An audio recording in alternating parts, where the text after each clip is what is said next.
안녕하세요. 박용배 TV의 박용배 목사입니다. 사랑하고 존경하는 미자립교회 목사님, 사모님, 그리고 전도하고 싶으신 중직자분들과 성도님들, 오늘은 요한복음 2장 1절로 11절의 말씀을 가지고 예수님이 주인이냐 손님이냐에 대해서 좀 말씀을 이렇게 나누기를 원합니다. 예수님의 첫 번째 기적을 베푸신 적이 가나 혼인 잔치집에서의 물로 포도주 만드는 사건이었죠. 예수님이 잔치집에 초대를 받았습니다. 그의 어머니 마리아도 같이 초대를 받았는데요. 또 학자들의 말에 의하면 그 집이 예수님의 이모집, 육신의 그 어머니의 동생 이모집이었다, 이렇게 해석하는 사람도 있습니다. 어쨌든 친척집이었겠죠. 예수님이 잔치집 초대를 받아서 기빈석에 앉아서 식사 같은 거 하고 계셨겠죠. 마리아는 그 동생 집이니까 부엌에서 열심히 일을 도와주고 이렇게 있었는데 포도주가 떨어졌다는 거예요. 포도주는 유대인들 무리기였기 때문에 음료수처럼 이렇게 마시고 했었습니다. 2000년 전에. 우리나라 저 목포나 무안 쪽으로 이렇게 가면 홍어 무침이나 홍어회 아주 고급 요리고 고급 음식이죠. 귀한 손님 오면 꼭 대접을 하잖아요. 그와 같이 그 당시 유대인들은 식사하고 잔치집에는 포도주를 대접하게 돼 있는데, 포도주를 안 준다는 것은 굉장히 그 잔치의 분위기에 안 좋은 것이었거든요. 포도주가 떨어졌다는 사실을 알게 된 이 마리아가 예수님에게 오셔서 이제 기회되고 포도주가 떨어졌는데 어떻게 안 되겠느냐. 예수님께서 여자여 나와 무슨 상관이 있나이까, 내 때까지 이르지 못하였으니 나하고 무슨 상관이 있느냐, 거절하는 것 같았어요. 근데 마리아는 종들을 불러놓고 예수님이 뭐라고 시키시든지 너희는 순종할 준비를 하라, 이렇게 지시해놓고 또 부엌에 가서 돕고 있어요. 예수님이 식사하고 계시다가 자리에서 일어나셔서 유대인의 그 결례를 따라서 돌 항아리 큰 게 6개가 놓여 있었는데 거기에 물을 아기까지 채우라는 거예요. 종들이 채웠어요. 포도주 참는 자들에게 떠다 주라는 거예요. 떠다 주었어요. 포도주는 즐거움, 기쁨, 기분을 좋게 하는 거죠. 우리가 인생을 살다 보면 좋은 일보다는 자꾸 안 좋은 일이 많이 생기고, 건강도 젊을 때는 건강한데 나이가 들면 건강도 안 좋아지고 병도 들고 약해지고 뭔가 자꾸 떨어지잖아요. 즐거운 일, 기분이 자꾸 떨어지거든요. 포도주, 물로 만든 포도주를 떠다 주었더니 먹어본 사람들이 어디서 이렇게 맛있는 게 나왔냐. 집집마다 처음에는 좋은 건 내고 좀 취해버리면 안 좋은 걸 내는 게 정상인데 어찌해서 이 집에는 점점 더 좋은 게 나오느냐. 물 떠온 하인들은 아는데 연회장은 모르더라, 이렇게 말씀했어요. 예수님이 기빈석에 앉아서 손님으로 앉아 계시고 식사 대접하고 계실 때는 기적이 일어나지 않았어요. 자리에서 일어나서서 물을 떠다 부어라, 떠다 주라, 명령자가 되어지고 지휘자가 되어지고 결제자가 되어지고 지시자가 되어질 때 물이 변해서 포도주로 바뀌는 기적이 일어났거든요. 물이 변해서 포도주가 되어지니까 맛이 달라지죠. 분위기가 달라지죠. 색깔이 달라지죠. 어디서 이렇게 맛이 나왔냐. 모두가 놀라워하는 거예요.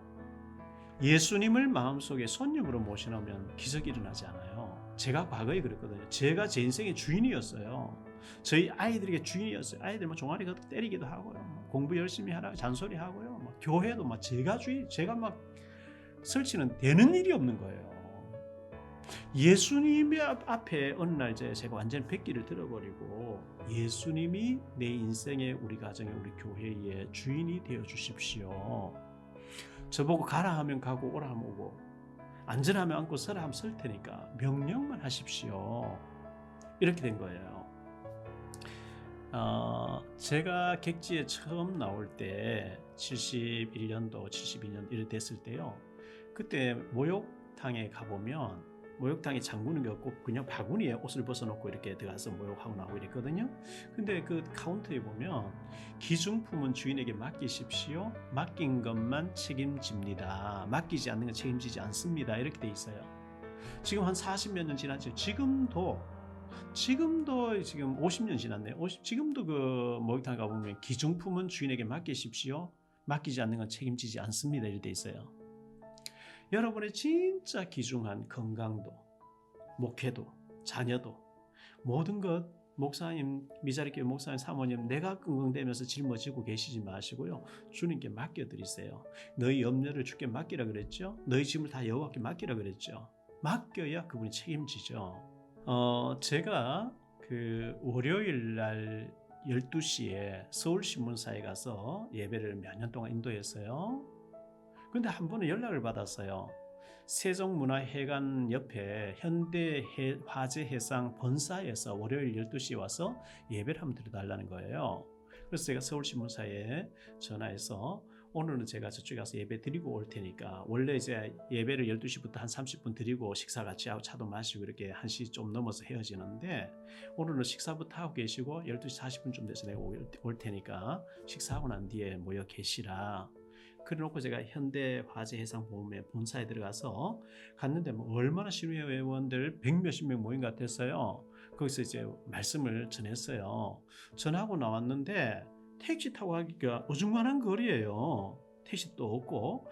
그래서 제가 그 세종문화회관 지하도로 내려가서 앞에 서울신문 프레스센터 그쪽으로 막 뛰기 시작했거든요.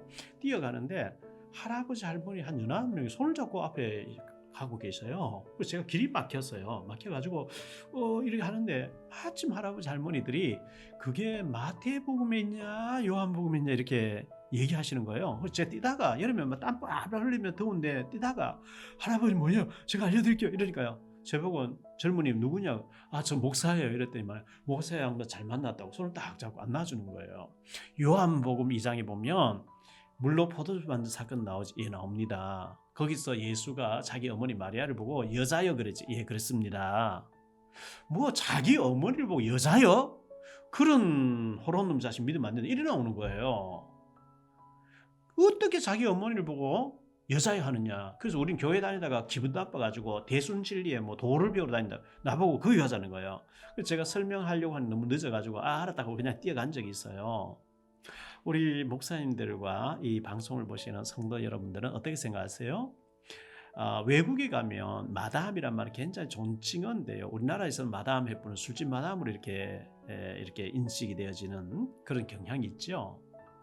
그 당시 여자여 이 말이 굉장히 존칭어였다 이렇게 해석하는 사람도 간혹 있는 걸 봤는데요. 제가 생각할 때는 그런 존칭어는 아닌 것 같고요.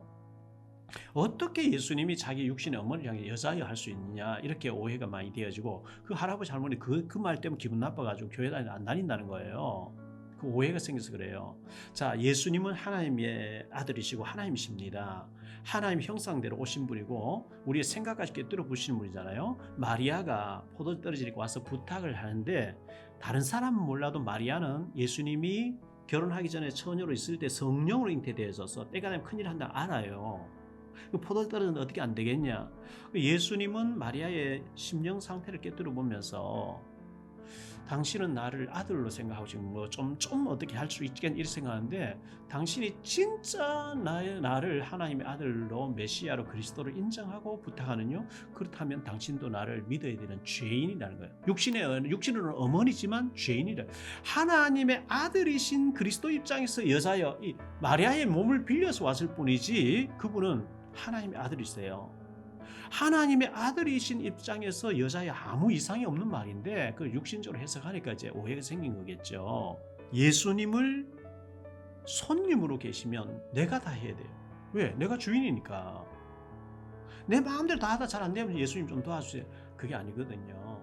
기중품 맡기라 그랬잖아요. 맡겨야 돼요.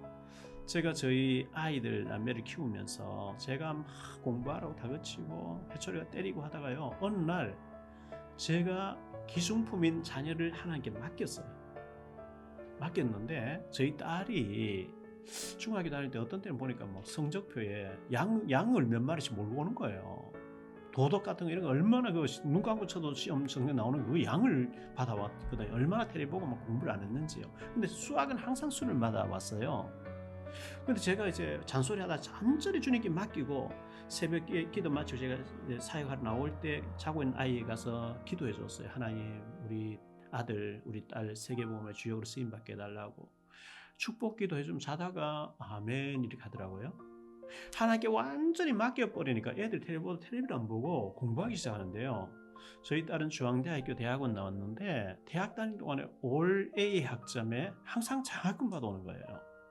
주님께 맡기니까 주님이 바꿔버린 거 있죠. 여러분, 여러분의 목회와 자녀와 모든 것을 주님께 맡기셔야만 주님이 역사할 거예요.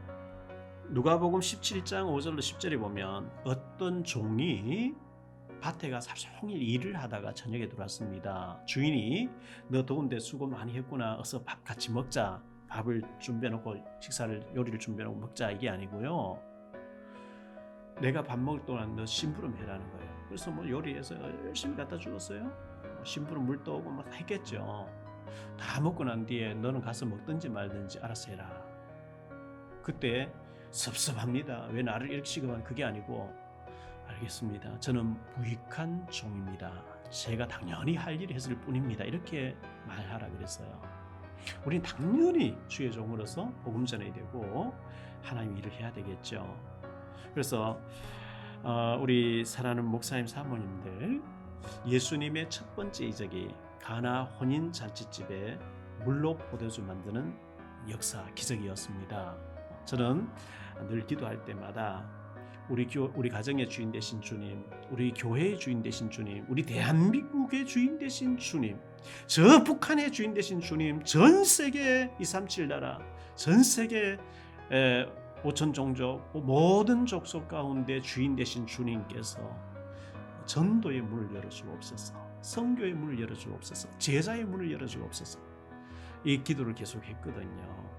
우리 사랑하는 미자리교회 목사님, 사모님, 그리고 전도하고자 하는 우리 모든 성도님들, 예수님을 주인으로 고백하세요.